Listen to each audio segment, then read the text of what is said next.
vamos falar de Ceni. Como é que vem o Bahia amanhã, o Arnaldo?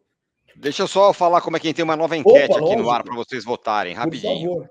A pergunta é: no Bahia e São Paulo você vai torcer para o Ceni porque o São Paulo não vai cair, torcer pelo São Paulo sempre, torcer pelo São Paulo porque vai precisar, ou torcer pelo Ceni porque ele é ídolo? Então votem aí em quem vocês o que vocês acham.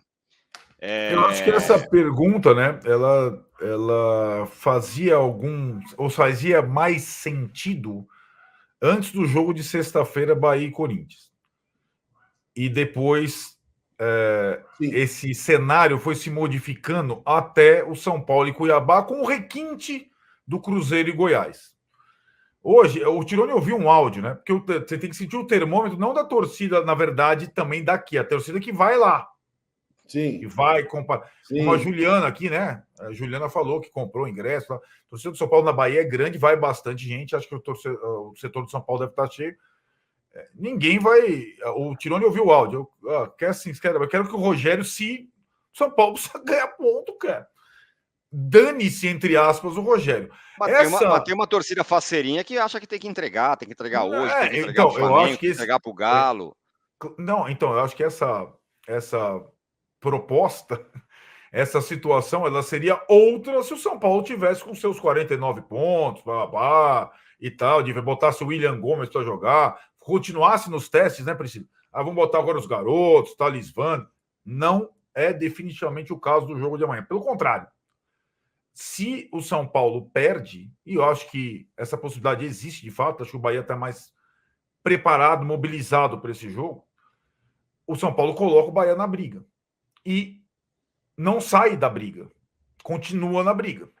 Então, é um jogo muito... Eu acho que a pergunta da Ale, como é que vem o Bahia, é inacreditável um treinador não repetir a equipe depois de um 5-1 fora de casa. Mas eu acho que o Rogério não vai repetir.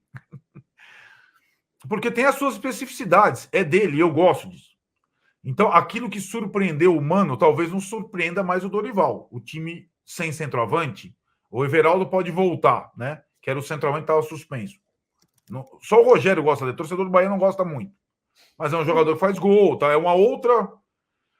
Mas assim, né? O time foi tão bem, mas tão bem contra o Corinthians. Acho que todos os jogadores jogaram tão bem que acho que vai ser difícil mudar. Embora ele goste de mudar a cada adversário de acordo com a característica de cada adversário, né? Então, acho que talvez ele apronte ali uma ou outra mudança. Ele tem a vantagem ainda de ter jogado só na sexta-feira à noite e ter um intervalo suficiente para, se quiser, repetir a equipe, né? No São Paulo ele trocava muito de jogo a jogo pelo intervalo pequeno entre as partidas, também pela questão física. E gostava de trocar, né, Priscila? 5, 6, 4 de um jogo para o outro, também de acordo com a condição física de cada jogador. O Ademir Canadá aqui, Priscila, para você responder, já aproveitando, o Dorival fez o seguinte: o Dorival falou de novo que não está preocupado com vitória fora de casa. Faz sentido isso, Priscila? É o Ademir lá do Canadá. Para mim nunca fez, mas enfim.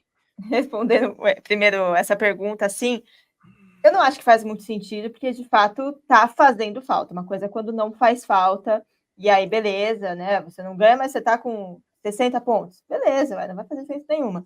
Então preocupa um pouco por conta da falta de pontos. Mas eu entendo o trabalho a longo prazo também de um técnico, né? Às vezes o técnico ele olha para os jogos muito mais além do resultado, né? Ele está muito mais preocupado com o que o time apresenta, ou com o teste que ele fez com fulano, com ciclano, mudar o tal de posição para tal posição. Então, eu entendo quando ele fala isso, né? Só que, claro, se torna meio bizarro quando você começa a brigar lá embaixo por conta disso, né? Não por conta disso, claro, se tivesse ganhado em casa, por exemplo, estava tudo bem.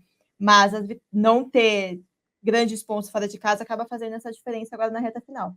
Então, eu entendo o Dorival, né? Esse trabalho a longo prazo, de ver... Todo treinador tem isso, né? De, às vezes, toma uma goleada e chega na coletiva e fala que, putz, vi isso aqui que é importante para mim. Faz parte do trabalho ali da comissão técnica. Em relação ao jogo, cara, eu entendo o torcedor, entendia, na verdade, falando assim, mudando de opinião, eu entendi o torcedor que queria que o Bahia ganhasse por conta do Rogério Mas se você pega a tabela, o que a gente falou, né, é o jogo que o São Paulo tem um pouquinho mais de possibilidade de pontuar. E olha que não é tanta, porque não ganha fora de casa, como a gente acabou de falar. Então, para mim, assim, a partir do momento que você torce para o time e ele tá próximo ali, com muito na reta final, e de repente os times de baixo começaram a conseguir essas pontuações, não tem o que fazer. É claro, o Rogério é um grande ídolo, mas ninguém é maior do que o São Paulo, não interessa, ninguém, absolutamente ninguém. Então, se jogar contra o Caleri amanhã, emprestado para o time, tem que ganhar e não tem o que fazer. Então, até porque, né, gente, o Rogério amanhã não vai ter dó nenhuma do São Paulo também, né, nessa questão. Ele vai salvar o próprio pescoço.